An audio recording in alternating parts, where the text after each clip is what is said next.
Hello everyone, welcome back. I hope you all are doing great. This is our next lecture, that is lecture number 37. In this lecture we are going to cover a unit number 2 from chapter number 7. हमने last lecture में chapter number 7 unit number 1 को complete किया था. हमारे पास chapter number 7 है regarding the final accounts of sole proprietor, right. इसमें हमने दो सेक्शंस कवर करने हैं. यहाँ पर हमारे पास दो सेक्शंस हैं. फर्स्ट इज यूनिट नंबर 1 जो हमने ऑलरेडी कंप्लीट कर लिया है, राइट. इसमें हमने कवर किया था non manufacturing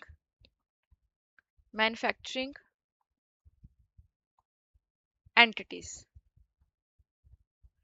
and second unit है जो आज हम कवर करने वाले हैं, that is unit number 2, that is manufacturing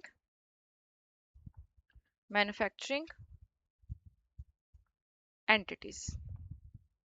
first of all देखो, जो नॉन मैन्युफैक्चरिंग एंटिटीज होती हैं वो कौन सी एंटिटीज होती हैं? जो मेनली क्या करती हैं? ट्रेडिंग करती हैं.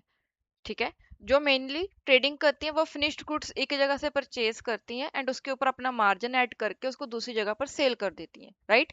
जबकि जो मैन्युफैक्चरिंग एंटिटीज होती हैं वो सबसे पहले रॉ मटेरियल परचेज करती हैं, उसको फिनिश्ड गुड्स बनाती हैं. वो रॉ मटेरियल से फिनिश्ड गुड्स पहले बनाते हैं, उसके बाद उस फिनिश्ड गुड्स को क्या करते हैं? सेल करते हैं. यहाँ पर डायरेक्टली हमारे पास फिनिश्ड गुड आता है एंड इसी फिनिश्ड गुड्स को क्या किया जाता है? सेल किया जाता है in the same form.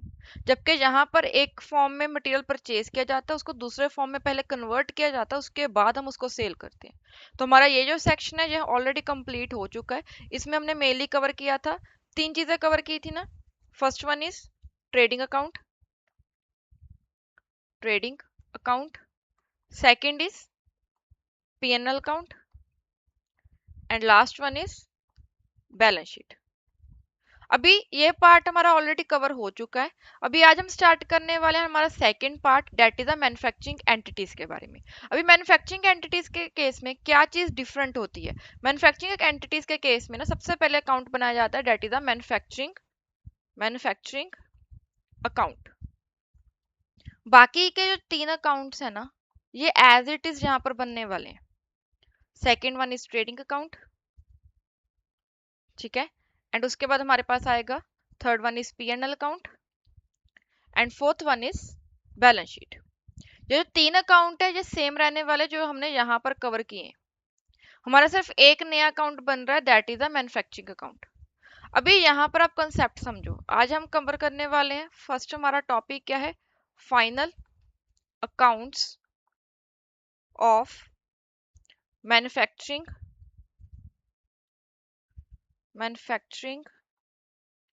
Entities, right. तो यहाँ पर हमने क्या करना है? जहां पर हमने देखना है कि जो एंटिटीज, जो businesses first of all raw material purchase करते हैं, उनको वो क्या करते हैं? फिनिश्ड गुड्स बनाते हैं. बनाने के बाद उन फिनिश्ड गुड्स को वो क्या करते हैं? आगे सेल भी करते हैं. तो ये जो पार्ट है ना, फिनिश्ड गुड्स बनाने तक का ये जो पार्ट है, इस पार्ट को हम कवर करते हैं अंडर द मैन्युफैक्चरिंग अकाउंट में. तो हमारा आज मेन सेक्शन जहां पर हम सीखने वाले, that is only manufacturing account. जो trading account, P&L account and balance sheet है वो हमने ऑलरेडी जो नॉन मैन्युफैक्चरिंग के केस में सीखा है, एज इट इज रहने वाले. जस्ट दैट कि आपको मैन्युफैक्चरिंग अकाउंट में पता होना चाहिए कि कौन कौन से एक्सपेंसेस है जो मैन्युफैक्चरिंग के केस में ही यूज होने वाले हैं, उनको हम नॉन मैन्युफैक्चरिंग वाले केस में नहीं देखेंगे. ठीक है, तो यहाँ पर हमारे पास मैन्युफैक्चरिंग अकाउंट है. तो हम स्टार्ट करते हैं अभी मैन्युफैक्चरिंग अकाउंट को समझना. बट बिफोर वी कंटिन्यू, यहाँ पर हम सबसे पहले यहाँ पर जो बेसिक थ्योरेटिकल पार्ट है उसको कवर कर लेते हैं. उसके बाद जो प्रैक्टिकल पार्ट है पहले समझेंगे, उसके बाद मॉड्यूल से हम रीड आउट करेंगे. यहाँ पर सबसे पहले हमें इंट्रोडक्शन दी गई है, that is topic number 1. Introduction में उन्होंने क्या बोला है कि जो मैन्युफैक्चरिंग एंटिटीज होती हैं वो जनरली प्रिपेयर करती हैं separate manufacturing account as a part of their final account in addition to trading account, P&L account and balance sheet. अभी यहाँ पर ट्रेडिंग अकाउंट क्यों बनाया जाता है? देखो, आपने रॉ मटेरियल से फिनिश्ड गुड्स बनाई, वो आपका मैन्युफैक्चरिंग का पार्ट है। अभी आप उन फिनिश्ड गुड्स को आगे मार्जिन के ऊपर सेल भी तो करोगे ना, तो आपका जो ट्रेडिंग वाला पार्ट है वो तो रहने ही वाला है। आप चाहे होलसेलर को सेल करो, चाहे आप रिटेलर को सेल करो, आप जो प्रोडक्ट बना रहे हो उसको आप किसी ना किसी को तो सेल ही करोगे ना। तो जो सेल वाला सेक्शन है दैट इज जो पार्ट ऑफ ट्रेडिंग अकाउंट। उसके बिना जो ऑफिस वाले एक्सपेंसेस होते हैं, लाइक स्टाफ की सैलरी है, वो सारी चीजें क्या जाएंगी, कहाँ पर जाएंगी, आपके P&L में जाएंगी। एंड बैलेंस शीट तो आपको पता ही है कि that is the position statement. Done. तो आपका trading P&L and balance sheet same रहने वाली है। जस्ट दैट के जहां पर एक एडिशनल अकाउंट बन जाएगा that is the manufacturing account, जिसका मेन पर्पस क्या होता है, to determine the manufacturing cost, जहां से हमें मैन्युफैक्चरिंग कॉस्ट पता चलती है। इस मैन्युफैक्चरिंग कॉस्ट के ऊपर हम देखते हैं, कंपेयर करते हैं कि जो हमने प्रोडक्ट सेल किया है वो सेल इतने में हुआ है एंड उसकी मैन्युफैक्चरिंग कॉस्ट इतनी पड़ी थी। तो कंपैरिजन है, वहां से हमें मिलता है हमारा प्रॉफिट और the loss, that is gross profit और ग्रॉस लॉस। ठीक है। इसके बाद यहाँ पर हमारे पास दो एडिशनल पॉइंट है, दैट जो ट्रेडिंग अकाउंट होता है वो हमें बताता है ग्रॉस प्रॉफिट, जबकि मैन्युफैक्चरिंग अकाउंट हमें बताता है cost of goods sold. Done. And secondly जो मैन्युफैक्चरिंग अकाउंट होता है वो mainly raw material and work in progress के साथ डील करता है, जबकि ट्रेडिंग अकाउंट में हम क्या करते हैं, जो फिनिश्ड गुड्स होती हैं उन्हीं के साथ हमेशा क्या करते हैं, रिकॉर्डिंग करते हैं। डन। इसके बाद हमारे पास सेकंड थ्रेटिकल टॉपिक है, दैट इज अ पर्पस। इसका पर्पस आप रीड आउट कर लेना, ऊपर ऊपर से मैं बता देती हूँ। यहाँ पर हमारे पास टोटल कॉस्ट ऑफ मैन्युफैक्चरिंग पता चल जाती है, हमें डिटेल में फैक्ट्री कॉस्ट का पता चल जाता है, जिससे हमें एक कंपैरिजन करने में बेसिस मिल जाता है। And thirdly various other purposes, like अगर आपकी आउटपुट को आप ट्रेडिंग अकाउंट में एट मार्केट प्राइस शो कर रहे हो, तो जो मैन्युफैक्चरिंग कॉस्ट है उसको कैलकुलेट करने के बाद हमें उसका मैन्युफैक्चरिंग करने में हमें क्या प्रॉफिट और क्या लॉस हो रहा है उसका भी हमें पता चलता है। तो ऐसे आपके पास 3 पॉइंट्स हैं, इनको एक बार रीड आउट कर लेना। अगर कोई डाउट होगा तो please comment in the comment section. अभी हमारा जो मेन सेक्शन है that is the manufacturing cost, इसके ऊपर हम मूव करते हैं। यहाँ पर अभी हम समझते हैं, उसके बाद हम इसको कंटिन्यू करेंगे। ठीक है। आपके पास देखो, आपने क्या करना है, मैन्युफैक्चरिंग अकाउंट बनाना है। ठीक है। इस मैन्युफैक्चरिंग अकाउंट को बनाने के लिए सबसे पहले आपको पता होना चाहिए कि मैन्युफैक्चरिंग कॉस्ट क्या होती है। मैन्युफैक्चरिंग कॉस्ट, यहाँ पर ना आपके पास मल्टीपल एलिमेंट्स आते हैं, हम वन बाय वन सारे एलिमेंट्स को डिस्कस करते हैं। सबसे पहले आपने क्या करना है, सबसे पहले आपने कैलकुलेट करना है raw material, raw material consumed. मतलब जैसे लेट्स सपोज हम यहाँ पर एग्जांपल लेते हैं कि आपने यहाँ पर आपने 1 लाख यूनिट्स प्रोड्यूस किए हैं इस साल में, या इस पीरियड में, जिस पीरियड की आप मैन्युफैक्चरिंग अकाउंट बनाने वाले हो उसमें आपने 1 लाख यूनिट्स प्रोड्यूस किए हैं। इसको हम एग्जांपल की तरह यूज करते हैं। अभी हमने सबसे पहले देखना है कि इस 1 लाख यूनिट्स को प्रोड्यूस करने के लिए हमने कितना रॉ मटेरियल कंज्यूम किया है। वो आपको कभी भी क्वेश्चन में डायरेक्टली नहीं गिवन होगा। आपने क्या करना है, देखो लेट्स सपोज आपके पास ओपनिंग रॉ मटेरियल का स्टॉक दिया हुआ है, ओपनिंग रॉ मटेरियल स्टॉक। उसमें आप क्या करोगे, ड्यूरिंग द पीरियड जो आपने परचेज किया है उसको ऐड कर दोगे। जो आपकी परचेज रिटर्न हुई है, अगर कोई परचेज रिटर्न हुई है तो जैसे हम ऑलवेज करते हैं, परचेज रिटर्न को आप क्या करोगे, माइनस करोगे। एंड इसमें से आप एक और चीज माइनस करोगे, that is a closing stock of raw material. Closing raw material stock को आप माइनस कर दोगे। तो ऐसे आपके पास क्या निकलेगा, यहाँ पर आपके पास आ जाएगा कि आपने कितने का raw material during the period to produce those 1 lakh units आपने कंज्यूम किया है। मैं यहाँ पर एक एग्जांपल ले रही हूँ। लेट्स सपोज आपके पास यहाँ पर स्टार्टिंग में 1 लाख का रॉ मटेरियल था, आपने 2 लाख का रॉ मटेरियल और परचेज कर लिया, जिसमें से आपने 50,000 का रॉ मटेरियल क्या कर दिया, रिटर्न कर दिया। तो अगर आप यहाँ तक का टोटल लगाओ तो दिस इज 3 लाख में से आप 50,000 माइनस करोगे, दिस विल बी 2,50,000, राइट। अभी इस 2,50,000 में से आपके पास क्लोजिंग में सिर्फ 50,000 का ही मटेरियल पड़ा है। तो एक तरह से आपने यहाँ पर सिर्फ 2 लाख का ही मटेरियल जो है वो कंज्यूम किया है। आपके पास ओपनिंग में 1 लाख का था, आपने ड्यूरिंग द 2 लाख का परचेज किया था, बट उसमें से आप 50,000 का आपने रिटर्न भी तो कर दिया ना। तो यहाँ पर आपके पास बचा कितना, 1,50,000। तो एक तरह से आपने नेट परचेज कितने की है, 1,50,000 की है। एंड 1 लाख का आपके ओपनिंग में पड़ा था। तो अगर आपके पास ओपनिंग एंड आप परचेजेस को टोटल लगाते हो तो आपके पास कितना बन जाएगा, 2,50,000। उसमें से सिर्फ आपके पास बचा कितना है, 50,000 का। तो इसका मतलब क्या है कि बाकी का जो मटेरियल है that is a difference amount जो है, that is the material consumed, जो आपने इस 1 लाख यूनिट्स को प्रोड्यूस करने के लिए यूज किया है। डन। तो ऐसे आपने सबसे पहले क्या करना है, कैलकुलेशन करनी है रॉ मटेरियल कंज्यूम्ड की। डन। इसके बाद हमारे पास सेकंड पॉइंट आता है जहां पर वर्क इन प्रोग्रेस।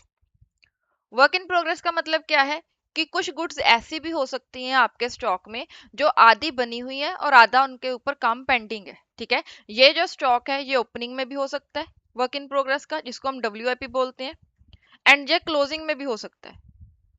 तो यहाँ पर ना बेसिकली तो हम डिफरेंस ही रिकॉर्ड करते हैं कि ओपनिंग में कितना है क्लोजिंग में कितना है, बट यहाँ पर हम क्या करते हैं, जो ओपनिंग साइड होती है इसको हम डेबिट साइड रिकॉर्ड करते हैं मैन्युफैक्चरिंग अकाउंट के, एंड क्लोजिंग साइड जो होती है that is recorded in the credit side. तो ऐसे आपका क्या हो जाता है, ओवरऑल हमारा जो डिफरेंस अमाउंट है वही हमारे मैन्युफैक्चरिंग अकाउंट में जाता है, बट मेनली हमने ये चीज भी रिकॉर्ड करनी होती है कि आपका कितना वर्क इन प्रोग्रेस ओपनिंग में था, कितना क्लोजिंग में था, ठीक है। जो फिनिश्ड गुड्स वाला सेक्शन है वो हमारा ट्रेडिंग अकाउंट का पार्ट है, उसको हम बाद में देखेंगे। इसके बाद हमारे पास थर्ड आता है डायरेक्ट वेजेस। अभी यहाँ पर ना आपने एक चीज ध्यान रखनी है, जो वेजेस पे की जाती हैं that is mainly paid to the labour, जो हमें मैन्युफैक्चरिंग में हेल्प करते हैं, जो मैन्युफैक्चरिंग का काम कर रहे हैं ना उनको हम क्या करते हैं, वेजेस पे करते हैं। एंड अगर आपको उन्होंने वर्ड बोला है सैलरी, तो salary is part of the office staff.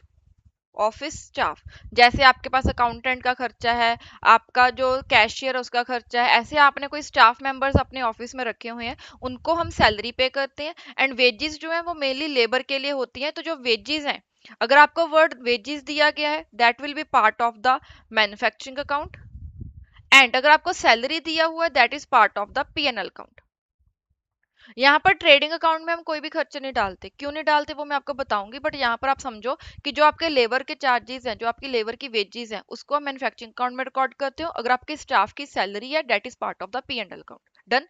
इसके बिना हमारे पास अदर डायरेक्ट एक्सपेंसेस आते हैं, that is point number 4, direct manufacturing, direct manufacturing expenses. Direct manufacturing expenses में आप मेनली ये चीज समझो कि बहुत सारे ऐसे खर्चे होते हैं जो आपके पर यूनिट के बेसिस पर आपको गिवन होते हैं। जैसे मान लो कि आपको उन्होंने बोला कि आपने रॉयल्टी पे की है, ठीक है, आपने कोई टेक्नोलॉजी को का लाइसेंस परचेज किया था, तो उसके ऊपर आप क्या कर रहे हो, रॉयल्टी पे कर रहे हो, एंड आपको उन्होंने बोला कि आप ये रॉयल्टी पे कर रहे हो ना, दिस इज 0.10 पर यूनिट, मतलब कि 10 पैसे पर यूनिट के हिसाब से आप पे कर रहे हो। तो यहाँ पर अगर आपने 1 लाख यूनिट्स प्रोड्यूस की हैं, 1 लाख को आप क्या करोगे, रुपीज 0.10 के साथ आप मल्टीप्लाई करोगे, तो this will B 1 lakh multiply 0.10, this will B 10,000। तो आपकी जो रॉयल्टी फीस है that will be 10,000 for 1 lakh units. ऐसे आपको अगर कोई भी एक्सपेंस दिया गया है ना जिसका आपको रेट पर यूनिट के ऊपर दिया गया है, तो इसका मतलब क्या है कि that is your direct expense. क्यों डायरेक्ट है, बिकॉज वो यूनिट के बेसिस पर वेरी कर रहा है, जितनी आप यूनिट्स ज्यादा प्रोड्यूस करोगे उतना आपका वो खर्चा ज्यादा होगा, जितनी यूनिट्स कम प्रोड्यूस करोगे उतना वो कम होगा। वो स्पेसिफिक प्रोडक्ट के ऊपर कॉस्ट लग रही है, that's why that is your direct manufacturing expense. And ऐसे एक्सपेंसेस या तो डायरेक्टली आपको गिवन होंगे कि this is your direct expense, या फिर वो मोस्टली पर यूनिट के बेसिस पर गिवन होते हैं कि इतना इसका पर यूनिट का रेट है। तो आपने क्या करना है, सिंपली देखना है कि कितनी यूनिट्स प्रोड्यूस हुई है, उसके अकॉर्डिंगली आपका वो रेट जो है वो चार्ज हो जाएगा। तो this is your direct manufacturing expenses.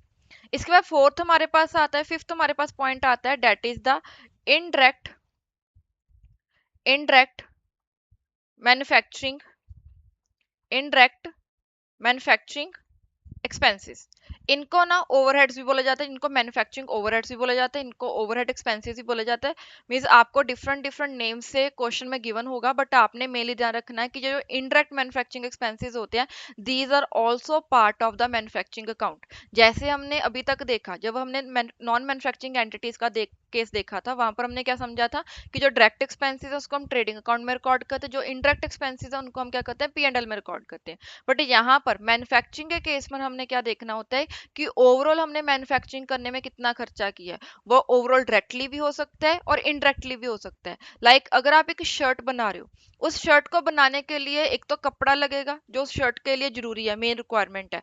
उसके बिना आपको उस शर्ट को बनाने के लिए थ्रेड चाहिए, बटन्स चाहिए, एंड बहुत सारी छोटी छोटी चीजें भी चाहिए चाहिए होती हैं, ठीक है। तो जो वो छोटी छोटी चीजें हैं that are also part of the manufacturing cost, तो उसको भी हम क्या करते हैं, इंक्लूड करते हैं। जहां पर जैसे आप मशीनरी यूज कर रहे हो, उस मशीनरी का जो लिब्रिकेंट ऑयल है जिसके साथ वो मशीनरी स्मूथली चलती है, या फिर उस मशीनरी के छोटे छोटे स्पेयर पार्ट्स है जो आपको डेली बेसिस पर जिसकी मेंटेनेंस करनी पड़ती है, तो ये जो ऐसे खर्चे हैं, रिपेयर एंड मेंटेनेंस का खर्चा है, उस पर्टिकुलर मशीनरी की जो डेप्रीसिएशन है, these are all part of the manufacturing cost, तो उसको हम क्या करते हैं, मैन्युफैक्चरिंग अकाउंट में ही ट्रीट करते हैं। तो यहाँ पर आपके पास ना डिफरेंट डिफरेंट एक्सपेंसेस आएंगे। मटेरियल से रिलेटेड इनडायरेक्ट मटेरियल हो सकता है, यहाँ पर आपके पास इनडायरेक्ट मटेरियल हो सकता है, ठीक है।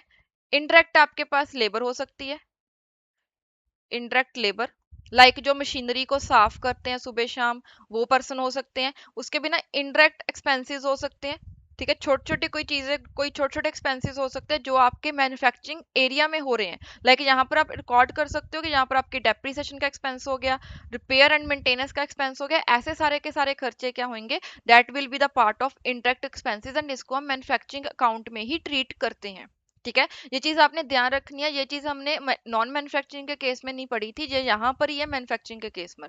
बिकॉज जो मैन्युफैक्चरिंग अकाउंट है ना, वो हमें बताता है कि ओवरऑल जो 1 लाख यूनिट्स, जो हम स्टार्टिंग में हमने एग्जांपल लिए 1 लाख यूनिट्स की, इन 1 लाख यूनिट्स को प्रोड्यूस करने में ओवरऑल कितना खर्चा हुआ है। वो डायरेक्टली भी हो सकता है, इनडायरेक्टली भी हो सकता है। छोटे से छोटा हर एक खर्चा हम क्या करेंगे, मैन्युफैक्चरिंग अकाउंट में ही डालेंगे। इसलिए इनडायरेक्ट एक्सपेंसेस को, इनडायरेक्ट मटेरियल को, इनडायरेक्ट लेबर को, इनडायरेक्ट एक्सपेंसेस को हम यहाँ पर ही ट्रीट करते हैं। डन। तो this was your manufacturing cost. Manufacturing cost में मेनली यही आते हैं। अभी हम समझते हैं कि यहाँ पर मैन्युफैक्चरिंग अकाउंट बनाया कैसे जाता है। इसको समझने से पहले ना, मैन्युफैक्चरिंग अकाउंट एक और टॉपिक आएगा आपके पास, that is a by product. By product क्या होता है, बाय प्रोडक्ट नो आप लिख सकते हो, this is a secondary product, ठीक है। बाय प्रोडक्ट का मतलब क्या होता है कि जैसे लेट्स सपोज कि आपके पास मिल्क है, उस मिल्क को यूज करके आप क्या बना रहे हो, बटर बना रहे हो, या आप चीज बना रहे हो, राइट। बट जब हम बटर और चीज बनाते हैं ना, इसके साथ कॉम्प्लीमेंट्री में हमारे पास बटर मिल्क ऐसे ही बन जाता है। हमें कोई भी एक्स्ट्रा लेबर, एक्स्ट्रा मटेरियल लगाने की जरूरत नहीं पड़ती, बटर से बटर मिल्क ऐसे ही बन जाता है। जब हम बटर के ऊपर फोकस करते हैं तो हमारा बटर मिल्क ऐसे ही बन जाता है। ऐसे ही यहाँ पर ना इन्होंने एक एग्जांपल दिया मॉड्यूल में, that is hydrogenated vegetable oil, ठीक है। जब ये वेजिटेबल ऑयल बनता है ना, तो इसके साथ ऑक्सीजन ऑटोमेटिकली प्रोड्यूस होती है, राइट। तो ऐसे जो चीजें हैं जो जिसमें आपका कोई भी एक्स्ट्रा मटेरियल नहीं लग रही, आपकी कोई एक्स्ट्रा लेबर नहीं लग रही, बट आपका एक नया प्रोडक्ट क्रिएट हो रहा है, दैट इज ऑल्सो सेलेबल, जिसकी कोई ना कोई वैल्यू है, तो उसको हम क्या बोलते हैं, that is your by product. Means जिसके ऊपर आप कोई एफर्ट्स नहीं लगा रहे, फिर भी वो आपके लिए एक प्रोडक्ट बन रहा है, वो आप जिसको आप सेल कर सकते हो, जिससे आप रेवेन्यू जनरेट कर सकते हो, that is your by product. अभी ये जो बाय प्रोडक्ट होता है ना, फर्स्ट ऑफ ऑल इसकी मेजरमेंट की जाती है नेट रिलाइजेबल वैल्यू के बेसिस पर, ठीक है। जो नेट रिलाइजेबल वैल्यू मतलब कि जो मार्केट में अगर आप इस प्रोडक्ट को बाय करने जाते हो तो कितने पे बाय करोगे, that is your net realisable value. इसके ऊपर हम इसको वैल्यू करते हैं, एंड इसको हमेशा क्रेडिट साइड पर रिकॉर्ड किया जाता है of manufacturing account. Manufacturing account के क्रेडिट साइड पर रिकॉर्ड किया जाता है। क्यों क्रेडिट साइड पे, देखो जब हम मैन्युफैक्चरिंग अकाउंट बनाते हैं तो मैन्युफैक्चरिंग अकाउंट के डेबिट साइड पर जितने भी हमारे पास खर्चे होते हैं वो सारे के सारे हम डेबिट साइड पर रिकॉर्ड करते हैं।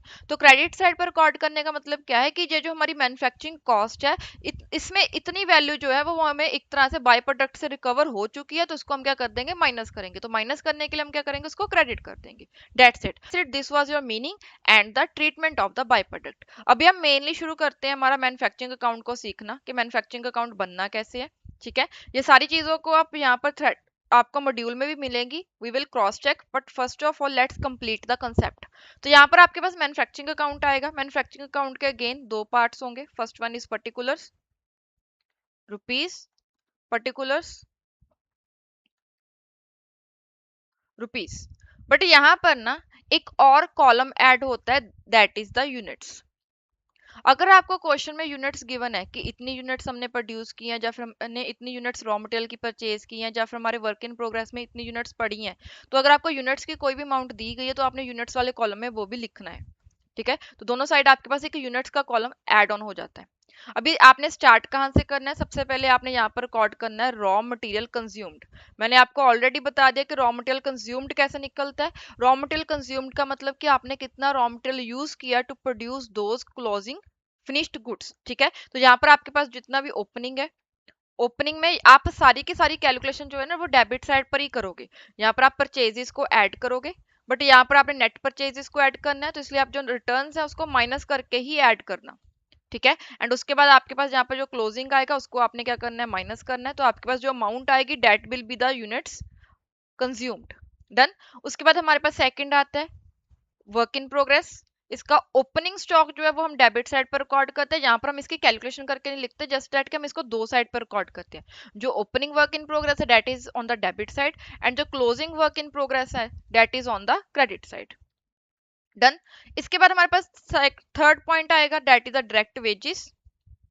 ठीक है, ये मैंने आपको ऑलरेडी बता दिया कि अगर वेजेस दिए हुए हैं तो वेजेस को हमेशा हमने मैन्युफैक्चरिंग में रिकॉर्ड करना है। अगर आपको सैलरी दी गई that is part of your PNL. उसके बाद हमारे पास आते हैं other direct expenses. Direct expenses में जो भी एक्सपेंसेस आप एक पर्टिकुलर यूनिट को प्रोड्यूस करने के लिए लगा रहे हो that is your direct expenses. And lastly हमारे पास आते हैं ओवरहेड एक्सपेंसेस भी बोल सकते हो, इसको आप इनडायरेक्ट एक्सपेंसेस भी बोल सकते हो, एंड इसको हम ओवरहेड मैन्युफैक्चरिंग एक्सपेंसेस भी बोल सकते हैं। मैन्युफैक्चरिंग एक्सपेंस, तो आपके पास किसी भी फॉर्म में एक्सपेंसेस आ सकते हैं, आपने सारे के सारे इनडायरेक्ट एक्सपेंसेस को यहाँ पर डालना है। ठीक है, तो यहाँ पर आपके पास डायरेक्ट एक्सपेंसेस भी आ जाएंगे, इनडायरेक्ट एक्सपेंसेस भी आ जाएंगे। इससे आपके यहाँ पर जो लेफ्ट हैंड साइड है वो हमें बताएगी कि टोटल आपने कितना खर्चा किया है, उसमें से आपने क्लोजिंग वर्किंग प्रोग्रेस को यहाँ पर रिकॉर्ड किया। इसके बाद आपने यहाँ पर क्या रिकॉर्ड करना है, by product, by product sale value.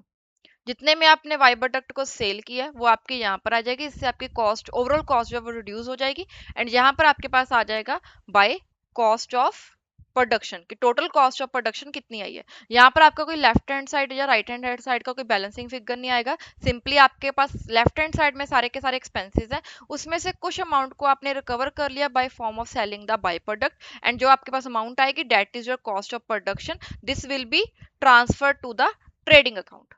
ठीक है, जहां पर आप ट्रेडिंग अकाउंट में इसको क्या कर दोगे, ट्रांसफर कर दोगे। डन। तो this was your manufacturing account. अभी आपका जो ट्रेडिंग अकाउंट बनेगा, यहाँ पर देखो आपका ये मैन्युफैक्चरिंग अकाउंट का आप यहाँ पर टोटल लगा दोगे। इसके बाद आपके पास यहाँ पर क्या आ जाएगा, ट्रेडिंग अकाउंट। जब आप ट्रेडिंग अकाउंट बनाओगे ना तो यहाँ पर आपके पास अगेन वही फॉर्मेट रहेगा। सबसे पहले आप पर्टिकुलर्स बनाओगे। अगर आपको फिनिश्ड गुड्स की यूनिट्स दी हुई है तो आप यूनिट्स का कॉलम बना सकते हो, अदरवाइज आप इसको स्किप कर सकते हो। ठीक है, इसके बाद आपके पास मेनली फॉर्मेट यही रहने वाला है, particulars rupees, particulars rupees. And इसके बाद अभी आप यहाँ पर आपको जो फिनिश्ड गुड्स का ओपनिंग मटेरियल दिया हुआ है, opening stock of finished goods दिया हुआ है, उसको आपने ट्रेडिंग में रिकॉर्ड करना है। ठीक है, आपने यहाँ पर सिर्फ और सिर्फ रॉ मटेरियल का opening and work in progress का ओपनिंग क्लोजिंग रिकॉर्ड करना, because that is your part of the manufacturing. अभी जो गुड्स प्रोड्यूस हो चुकी हैं, आपके ओपनिंग में कितनी पड़ी थी एंड आपके क्लोजिंग में कितनी है, वो आप एज इट इज वैसे ही रिकॉर्ड करोगे जैसे आपने नॉन मैन्युफैक्चरिंग के केस में देखा है। ठीक है, आपको मोस्टली यहाँ पर ओपनिंग एंड क्लोजिंग की वैल्यूज दी होंगी। ठीक है, उसके बिना जो आपने कॉस्ट ऑफ प्रोडक्शन कैलकुलेट की है, कॉस्ट ऑफ प्रोडक्शन जो आपकी कैलकुलेट हुई है फ्रॉम द मैन्युफैक्चरिंग काउंट, उसको रिकॉर्ड करोगे। यहाँ पर आप अपनी सेल वैल्यू को रिकॉर्ड करोगे, एंड आपके पास लास्ट में क्या आ जाएगा, यहाँ पर जीपी आ जाएगा। ठीक है, ग्रॉस प्रॉफिट और ग्रॉस लॉस। अगर लॉस आ रहा है तो आप यहाँ पर लॉस रिकॉर्ड करोगे, अगर प्रॉफिट आ रहा है तो आप यहाँ पर रिकॉर्ड करोगे। तो that is the part of your trading account. तो यहाँ पर ट्रेडिंग अकाउंट में आपके पास परचेज या फिर कोई भी और एक्सपेंसेस नहीं आएंगे। जो भी एक्सपेंसेस आपके होंगे मैन्युफैक्चरिंग में होंगे। वहां पर जो नॉन मैन्युफैक्चरिंग एंटिटीज होती हैं वहां पर वो क्या करते हैं, परचेज करते हैं। उस परचेज को अपने मटेरियल तक लेकर आने के लिए, अपने गोडाउन तक लेकर आने के लिए वो क्या करते हैं, कुछ खर्चे होते हैं, लाइक फ्रेट का एक्सपेंस हो गया, कैरेज का एक्सपेंस हो गया। उसके बिना उसकी अनलोडिंग करने के लिए जो वेजेस हैं वो पे करते हैं लेबर को। ठीक है, तो ये सारी चीजें की जाती हैं because they are purchasing the material from someone outsider. But यहाँ पर क्या है, वो खुद उस प्रोडक्ट को प्रोड्यूस कर रहे हैं एंड वही उसको क्या कर रहे हैं, सेल कर रहे हैं। तो जितने भी खर्चे होंगे प्रोडक्शन के ऊपर होंगे, तो सारा का सारा जो खर्चा है आपने प्रोडक्शन में डालना है। एंड यहाँ पर आपके पास सिर्फ एक ओवरऑल कॉस्ट आएगी, that is the cost of production.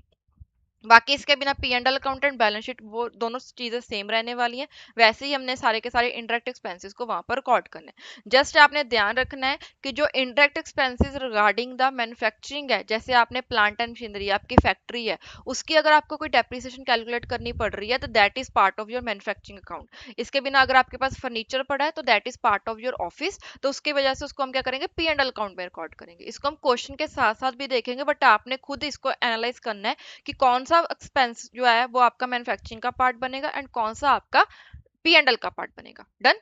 अभी हम इसको थोड़ा सा रीड आउट कर लेते हैं फ्रॉम द मॉड्यूल, उसके बाद हम आगे कंटिन्यू करते हैं। फर्स्ट ऑफ ऑल यहाँ पर हमारे पास क्या है, मैन्युफैक्चरिंग कॉस्ट बताई गई है, that is raw material consumed. Raw material consumed कैसे निकलता है, opening inventory, purchases and closing. यहाँ पर रिटर्न अगर होगा तो उसको माइनस करके उठाएंगे, मतलब कि जहाँ पर ये जो परचेजेस आएंगी that will be the net purchase. ठीक है। इसमें हम क्या करेंगे, जो मैन्युफैक्चरिंग वेजेस है, मैन्युफैक्चरिंग एक्सपेंसेस है, या कोई भी और मैन्युफैक्चरिंग कॉस्ट है, डायरेक्ट एक्सपेंसेस को हम ऐड करेंगे। Indirect manufacturing expenses and manufacturing overhead वो दोनों सेम होते हैं, जिसको भी हम क्या करेंगे, ऐड करेंगे, जिससे हमारी टोटल मैन्युफैक्चरिंग कॉस्ट आ जाएगी। ठीक है। इसके बाद इन्होंने यहाँ पर एक्सप्लेन किया है कि डायरेक्ट मैन्युफैक्चरिंग एक्सपेंसेस क्या होते हैं, कोई भी expenses that are other than material and wages because that are separately recorded, जिसको हमने स्पेसिफिक प्रोडक्ट के ऊपर इनकर किया है। ठीक है। एंड सेकेंडली हमारे पास यहाँ पर इंडायरेक्ट मैन्युफैक्चरिंग एक्सपेंसेस, जिसमें उन्होंने बोला है कि इसको ओवरहेड बोला जाता है, and these are indirect material, indirect wages and indirect expenses, जहां पर इन्होंने इसके मीनिंग दिए। आप एक बार रीड आउट कर लेना, वैसे आपको क्वेश्चन के थ्रू ये ऑटोमेटिकली समझ लग जाएगा कि कौन से डायरेक्ट है कौन से इनडायरेक्ट है। डन। अभी यहाँ पर आपके पास एक और टॉपिक है, that is a by product, जो मैंने आपको बताया था। बाय प्रोडक्ट क्या होता है, बाय प्रोडक्ट आप यहाँ से पढ़ो, by product is a secondary product, it is produce from the same raw material which are use for producing the main product. आपका मेन प्रोडक्ट कुछ और है, उसको प्रोड्यूस करते करते ऑटोमेटिकली सेकंड प्रोडक्ट क्रिएट होगा, that is your by product, without incurring any additional expenses from the same production process in which the main product is produced. There are some examples. ठीक है। तो this is example, जहां पर मैंने जो आपको hydrogenated vegetable oil के example दिए वो यहाँ पर है। तो दिस इज योर टॉपिक। इसके बिना यहाँ पर उन्होंने बताया है कि जो बाय प्रोडक्ट है इसको हम नेचुरलाइजर वैल्यू के ऊपर रिकॉर्ड करते हैं, एंड यहाँ पर हमारे पास करेक्ट ट्रीटमेंट क्या है, to credit the sale value of the by product to manufacturing account so as to reduce to that extent the cost of the manufacturing of the main product. तो main product की जो manufacturing cost है वो उतने से reduce हो जाएगी, जिसकी वजह से हम इसको क्या करते हैं, क्रेडिट साइड पर रिकॉर्ड करते हैं। That's it. इसके बाद हमारे पास यहाँ पर फॉर्मेट दिया हुआ है, दैट इज मैन्युफैक्चरिंग अकाउंट का फॉर्मेट है। ये में हमने जो डिस्कस किया वही चीज यहाँ पर डिटेल में बताई गई है। डन। तो this was the concept of manufacturing entities final account. यहाँ पर इतने ही हमारे पास कॉन्सेप्ट्स थे। अभी हमने मेनली क्या करना है, सारे के सारे क्वेश्चंस को फ्लो में डिस्कस करना स्टार्ट करते हैं, तो आपको और क्लैरिटी आ जाएगी कि कैसे क्वेश्चन को सॉल्व किया जाता है और क्या क्या चीजें हैं जो आपकी नॉन मैन्युफैक्चरिंग के केस में डिफरेंट थी और यहाँ पर थोड़ी सी डिफरेंट है। डन। तो स्टार्ट करते हैं with illustration number 1। First of all आपके पास यहाँ पर क्वेश्चन में दिया गया है कि you have 1 lakh units are produced in a factory. एक फैक्ट्री में 1 लाख यूनिट्स प्रोड्यूस हुई हैं। पर यूनिट मटेरियल कॉस्ट दी गई है ₹10। तो अगर आपकी एक यूनिट के ऊपर 10 रुपीज लग रहे हैं तो 1 लाख यूनिट्स के ऊपर कितने लगेंगे, 10 लाख रुपीज लगेंगे। सेकेंडली लेबर कॉस्ट दी गई है पर यूनिट की कि 5 रुपए लग रहे हैं एक यूनिट को बनाने के लिए, तो 1 लाख को बनाने के लिए 5 लाख लगेंगे। सिमिलरली यहाँ पर उन्होंने बोला कि पार्ट फ्रॉम दिस रॉयल्टी पे की जा रही है पर यूनिट 3 रुपीज के, तो this is your direct expense. तो डायरेक्ट एक्सपेंस है तो यहाँ पर इसको हम मैन्युफैक्चरिंग में ही ऐड करेंगे। तो 3 रुपीज पर यूनिट के हिसाब से 1 लाख यूनिट्स के ऊपर आपका कितना कॉस्ट लगेगा, 3 लाख का। तो ओवरऑल आपकी मैन्युफैक्चरिंग कॉस्ट कितनी होगी, 18 लाख। तो this is your illustration number 1। That's it. यहाँ पर हमारे पास कोई मेजर चीज नहीं थी। अभी हम सेकंड इलस्ट्रेशन देखते हैं जिसमें हमने क्या करना है, मैन्युफैक्चरिंग अकाउंट बनाना है। तो यहाँ पर आपको इन्फॉर्मेशन दी गई है। ठीक है। एंड सेकेंडली लास्टली उन्होंने बोला है कि मैन्युफैक्चरिंग अकाउंट बनाना है for the year ending 31 March 2022।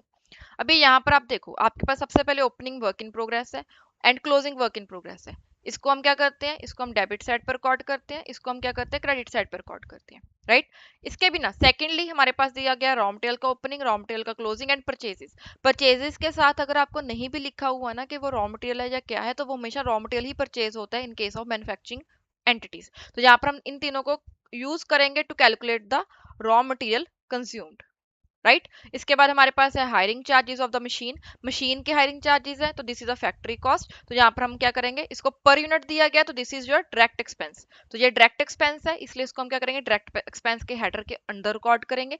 Secondly उन्होंने दिया गया फैक्ट्री आपके हायरिंग चार्जेस है, तो this is also expense but this is a indirect manufacturing expense. तो ये भी हमारे मैन्युफैक्चरिंग अकाउंट का ही पार्ट बनेगा, बट जस्ट दैट का this is indirect expense. Done.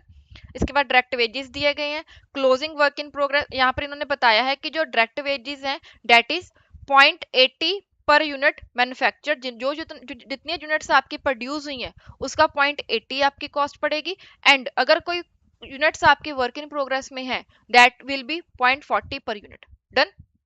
Then आपके पास रिपेयर एंड मेंटेनेंस का एक्सपेंस है, again this is a indirect manufacturing expense. And lastly उन्होंने बताया है कि आपने इस साल में टोटल 5 लाख यूनिट्स प्रोड्यूस किए, जिसके बेसिस पर हम क्या करेंगे, अपने डायरेक्ट एक्सपेंसेस को कैलकुलेट करेंगे। ठीक है, अभी हम स्टार्ट करते हैं। सबसे पहले हमें क्या दिया गया है, work in progress opening and closing 16,000 and 20,000 units है, 10 एंड 12। ठीक है, तो जहां पर आपके पास मैन्युफैक्चरिंग अकाउंट है, सबसे पहले उन्होंने यहीं से स्टार्ट किया, opening work in progress 10 units and 12 units. And यहाँ पर हमारे पास अमाउंट जितनी दी हुई थी एज इट इज हमने यहाँ पर रिकॉर्ड कर ली। उसके बाद सेकेंडली हमारे पास था opening raw material, closing raw material and purchases 1,70,000, 1,90,000, 8,20,000। तो हम क्या करेंगे, 1,70,000 that is a opening material. During the year हमने परचेज किया 820 का, तो टोटल हमारे पास कितना मटेरियल हो गया, 9,90,000 का, जिसमें से हमारे पास क्लोजिंग में सिर्फ 1,90,000 का ही बचा हुआ है। तो इसका मतलब क्या है कि हमने टोटल कितना मटेरियल यूज किया है, दैट इज 8 लाख का। डन। इसके बाद सेकेंडली हमारे पास नेक्स्ट है वेजेस। यहाँ पर इन्होंने डायरेक्ट वेजेस बताए हुए हैं। डायरेक्ट वेजेस में इन्होंने बताया था कि जितनी आपने यूनिट्स प्रोड्यूस की हैं उसका 0.80 करना है, एंड जो आपकी यूनिट्स वर्क इन प्रोग्रेस में उसका 0.40 पैसा। तो यहाँ पर हम क्या करेंगे, हमारे पास यूनिट्स प्रोड्यूस कितनी है, 5 लाख। यहाँ पर आपके पास 5 लाख यूनिट्स मैन्युफैक्चर हुई है ना, तो इसका हम क्या करेंगे, 0.80 रिकॉर्ड करेंगे। प्लस सेकेंडली जो वर्क इन प्रोग्रेस में है डेट इज हमारे पास है 12,000, तो यहाँ पर 12,000 इंटू क्या करेंगे, 0.40, तो ये आपके क्या आ जाएंगे, डायरेक्ट वेजेस। तो this is your total wages. तो यहाँ पर इन्होंने वही चीज की होगी। यहाँ पर देखो 5 लाख का 80 पैसे के अकॉर्डिंग 4 लाख बन रहा है, एंड 12,000 यूनिट का 40 पैसे के अकॉर्डिंग 4800 बन रहा है। तो आपका 4,04,800 बन रहा है। तो this is your direct wages. Done. इसके बाद हमारे पास थर्ड स्टेप में क्या आता है, देखो सबसे पहले आपने क्या करना है, जितना भी मटेरियल है वर्क इन प्रोग्रेस का, रॉ मटेरियल का, वो आपने रिकॉर्ड करना है। उसके बाद डायरेक्ट वेजेस रिकॉर्ड करने हैं, देन डायरेक्ट एक्सपेंसेस। उसके बाद आपने क्या करना है, इनडायरेक्ट एक्सपेंसेस को रिकॉर्ड करना है। ऐसे आपने 4 स्टेप्स में मैन्युफैक्चरिंग अकाउंट को बनाना है। ठीक है, हमने मटेरियल को रिकॉर्ड कर लिया, वेजेस को रिकॉर्ड कर लिया, अभी हमारी बारी है to record the direct expenses. Direct expenses हमारे पास दो हैं। फर्स्ट वन इज दिस, यहाँ पर एक ही है, सॉरी, यहाँ पर आपके पास जो हायरिंग चार्जेस है मशीन के that is your direct expense, because यहाँ पर ये पर यूनिट के बेसिस पर हमें गिवन है। तो जो भी एक्सपेंसेस आपको पर यूनिट के बेसिस पर गिवन होंगे ना, मोस्टली वही आपके डायरेक्ट एक्सपेंसेस होंगे। तो यहाँ पर 60 पैसे हैं पर यूनिट के, तो यहाँ पर इसकी कैलकुलेशन की, and this will B 3 lakh. तो 60 पैसे इंटू 5 लाख, तो this will B 3 lakh. Done. इसके बाद हमारे पास नेक्स्ट है, आपके पास कौन कौन से एक्सपेंसेस बचे हैं। First one is this, hiring charges of the factory that is 2,20,000, and repair and maintenance this is 1,80,000। तो these two are the indirect manufacturing expenses. इसको हम क्या करेंगे, इनडायरेक्ट एक्सपेंसेस के अंडर रिकॉर्ड करेंगे। यहाँ पर आपके पास आ गया 2,20,000 के फैक्ट्री शेड के हायरिंग चार्जेस है, एंड रिपेयर एंड मेंटेनेंस है 1,80,000 की। ठीक है, इसके बिना आपके पास और कोई इन्फॉर्मेशन नहीं थी, यहाँ पर बाय प्रोडक्ट कोई बना नहीं है, तो इसलिए हमारी जो टोटल कॉस्ट आ गई that is 19,08,000। This is your cost, जो आप क्या करोगे, ट्रांसफर करोगे ट्रेडिंग अकाउंट में। एंड वहां पर अगर आपका ट्रेडिंग अकाउंट भी होता तो इसको हम ट्रेडिंग अकाउंट में रिकॉर्ड करते, अपनी सेल को रिकॉर्ड करते, तो वहां से हमारा ग्रॉस प्रॉफिट या ग्रॉस लॉस आ जाता। डन। तो यहाँ पर आपके पास यूनिट्स गिवन थी, तो आपने यूनिट्स कॉलम में यूनिट लिख दी।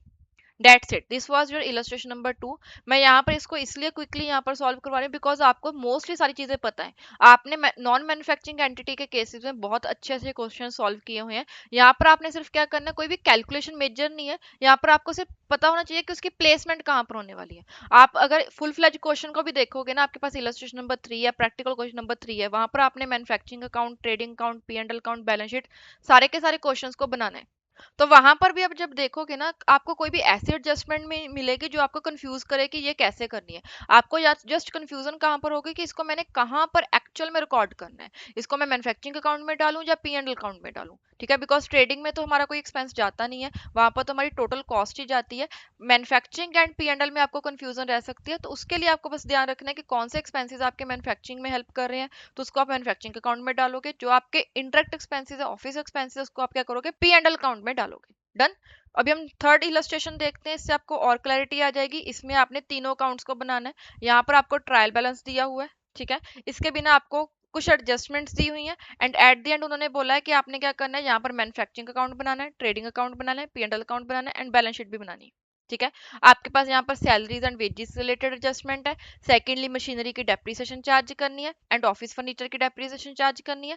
Third provision for doubtful debt है। Fourth is office premises and lighting का खर्चा है। जब चार पांच एडजस्टमेंट्स है जो आप करने के बाद ही अपने एक्सपेंस को कंप्लीटली रिकॉर्ड कर पाओगे।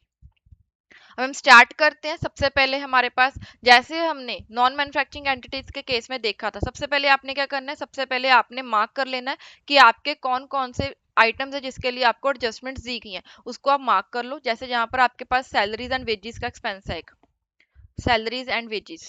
ठीक है, यहाँ पर आपके पास सैलरीज है, यहाँ पर आपके पास वेजेस है, इसका एक्सपेंस दिया हुआ है, इसकी कुछ एडजस्टमेंट तो थी। ठीक है, इसके बिना आपके पास मशीनरी एंड ऑफिस फर्नीचर की डेप्रिसिएशन है। मशीनरी एंड ऑफिस फर्नीचर, इन दोनों की एडजस्टमेंट दी हुई है। देन उसके बाद आपके पास प्रोविजन है date is on calculated on the salary debtors.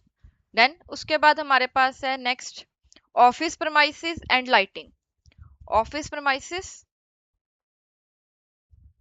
Office premises का उन्होंने बताया है दैट ऑफिस प्रमाइसिस ऑक्यूपाई करिए 1/4 ऑफ टोटल एरिया। ठीक है, एंड लास्टली आपके पास एक राइटिंग का है। तो ऑफिस प्रोमाइसिस के बेसिस पे आपका रेंट का एक्सपेंस आएगा। तो यहाँ पर ये आपके एक्सपेंसेस हैं। जो यहाँ पर प्रोविजन फॉर डाउटफुल डेट आपको दिया भी हुआ है, तो इसका मतलब क्या है कि आपने प्रोविजन फॉर डाउटफुल डेट का अकाउंट बनाना है। ठीक है, आपने फर्स्ट ऑफ ऑल एडजस्टमेंट्स देख लेने कि कौन कौन से अकाउंट्स यहाँ पर आपके इफेक्ट हो रहे हैं। उसके बाद आपने क्या करना है, अपना फॉर्मेट बनाना है चारों अकाउंट्स का एंड देन आपने क्या करनी है, उसकी प्लेसमेंट कर लेने जो जहां जहां पर भी आपको लगता है कि सही से होनी चाहिए।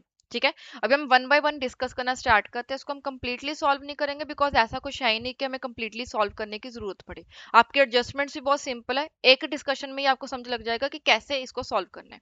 डन, अभी स्टार्ट करते हैं। फर्स्ट ऑफ ऑल हमें ट्रायल बैलेंस में दिया गया है raw material, work in progress and finished goods. जो रॉ मटेरियल है एंड वर्क इन प्रोग्रेस है that is part of your manufacturing account and finished goods का ओपनिंग स्टॉक आपका कहां पर जाएगा, आपका ट्रेडिंग अकाउंट में जाएगा। तो आपका raw material, work in progress यहाँ पर दिया हुआ है एंड फिनिश्ड गुड्स का आपका ओपनिंग स्टॉक कहां पर जा रहा है, ट्रेडिंग अकाउंट में जा रहा है। डन, इसके बाद आपके पास सेकंड पॉइंट आया। नेक्स्ट पॉइंट आपके पास है सैंड्री डेटर्स का। सैंड्री डेटर्स 24,000 के हैं। इसको हम क्या करेंगे, बैलेंस शीट में रिकॉर्ड करते हैं। तो हम यहाँ पर बैलेंस शीट में इसको पहले रिकॉर्ड कर लेते हैं 24,000।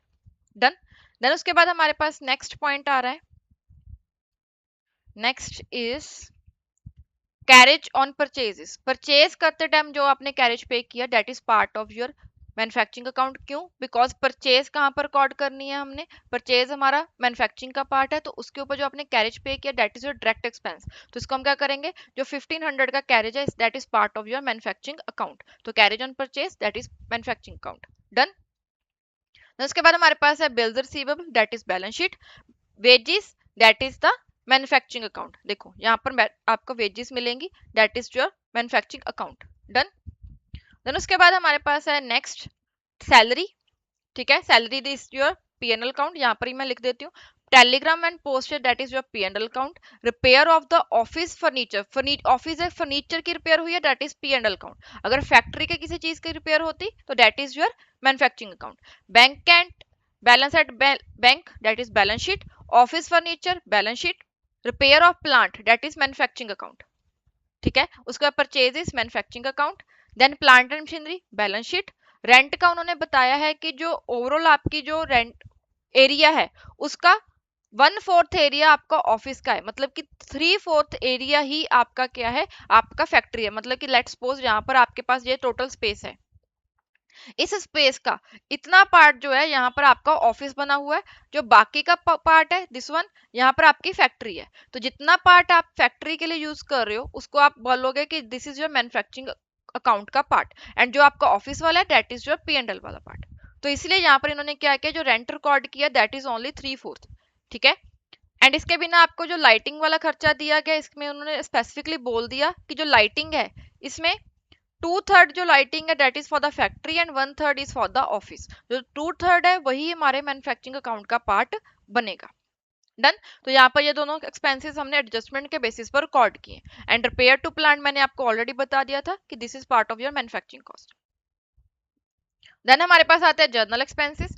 जर्नल एक्सपेंसेस आपके हमेशा P&L का पार्ट रहते हैं। ठीक है, देन उसके बाद हमारे पास क्रेडिट साइड आ रही है that is that creditors balance sheet, payables balance sheet, sale of scrap that is manufacturing account, this is deducted from the total cost of production. उसका commission received that is P&L, provision that is balance sheet, इसके बाद capital account आपका balance sheet का part है, sales आपके लिए trading account का part है, ठीक है, and lastly bank overdraft is a balance sheet. तो ऐसे आपने सारी की सारी अमाउंट्स को रिकॉर्ड करने। अभी आपको क्या क्या चीजें दी गई हैं देखो। सबसे पहले आपको दिया गया है closing stock of raw material, finished goods and semi finished. Semi finished मतलब कि work in progress.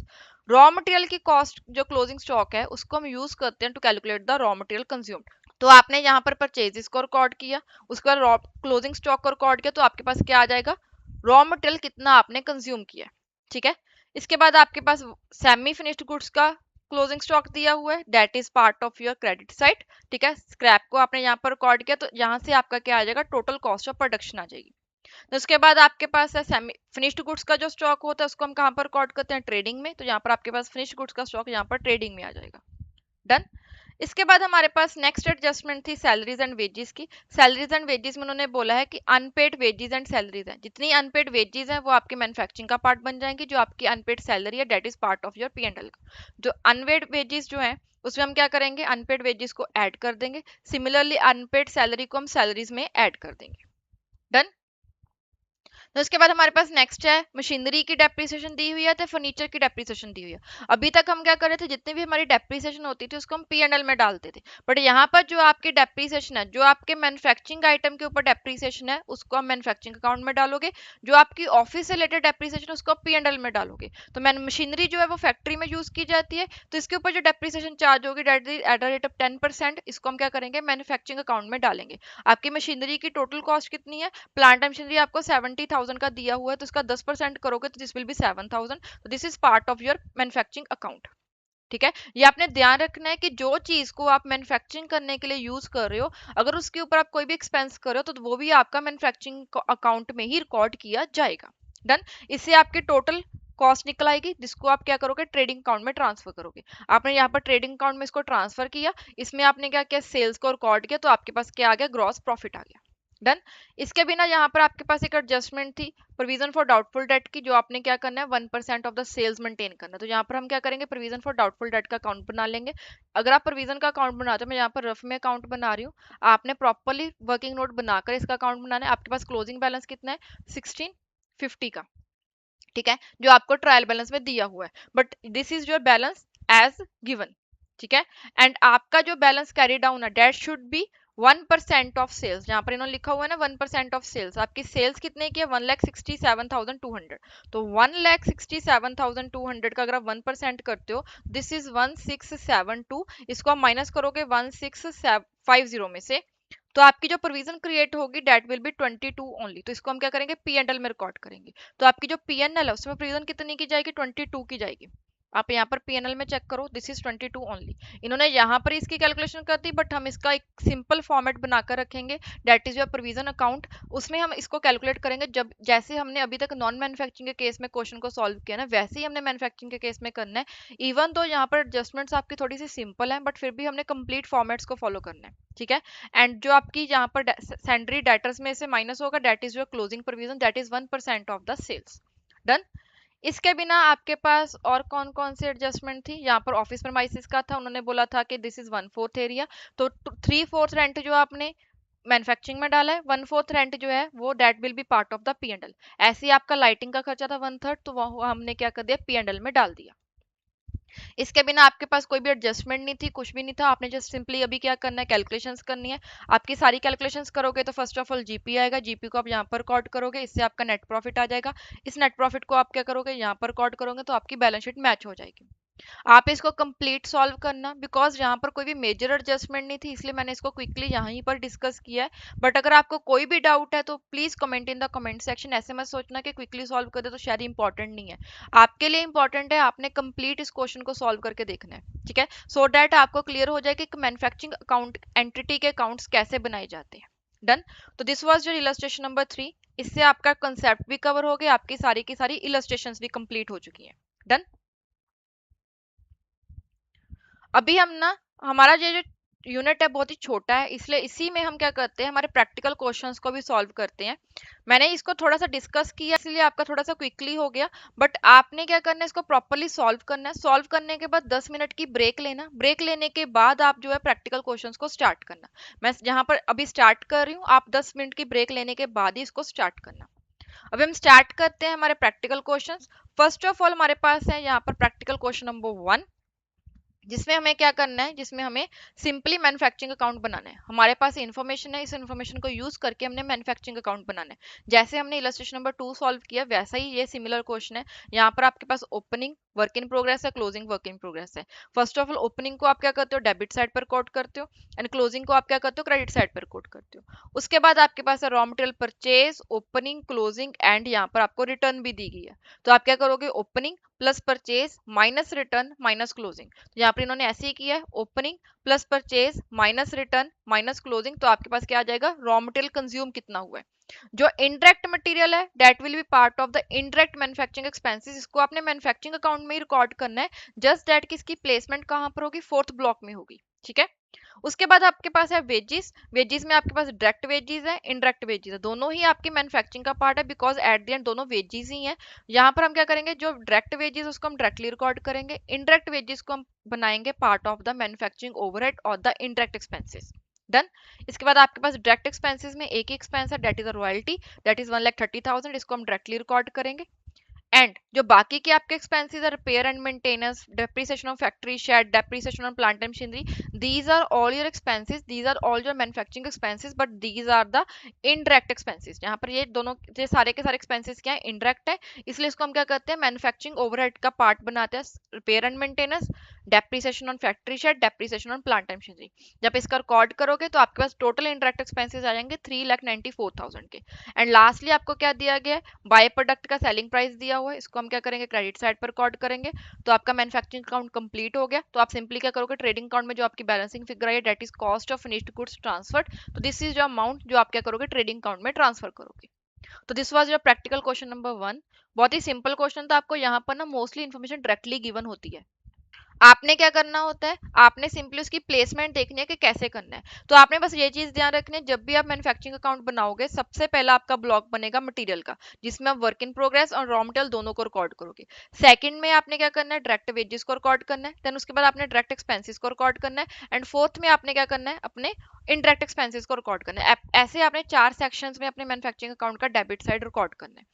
Credit side में आपके पास दो ही चीजें आती हैं मेनली, यहाँ पर या तो आपका क्लोजिंग वर्क इन प्रोग्रेस होगा, एंड सेकेंडली आपका बाय प्रोडक्ट का सेल वैल्यू होगा। ठीक है। तो यहाँ पर क्रेडिट साइड पर आपका कोई इतना इशू नहीं है, डेबिट साइड पर आपने ये फॉर्मेट को ध्यान रखना है। डन। तो this was your practical question number 1। अगर कोई डाउट है तो प्लीज कमेंट। वैसे तो यहाँ पर ये बहुत ही सिंपल है, आपको जस्ट अगर फॉर्मेट भी पता है तो भी आप इस क्वेश्चन को सॉल्व कर लोगे। ठीक है। अभी हम सेकंड क्वेश्चन की ओर मूव करते हैं, that is question number 2। This is little bit tricky, but इसको आप क्या करो, एक सिंगल स्टार मार्क कर लो, बिकॉज इतना भी ट्रिकी नहीं है कि आपको मल्टीपल स्टार मार्क करने पड़े। एक बार आपको समझ लग गया कि कैसे सॉल्व करना है तो आपके लिए ये क्वेश्चन भी सिंपल हो जाएगा। बिकॉज यहाँ पर आपको क्या दिया गया, आपको मैन्युफैक्चरिंग अकाउंट दिया गया, ट्रेड क्रेडिटर्स का अकाउंट दिया गया, रॉ मटेरियल अकाउंट दिया गया, एंड आपने क्या करना है, आपने रिवाइज मैन्युफैक्चरिंग अकाउंट बनाना है एंड रॉ मटेरियल अकाउंट बनाना है।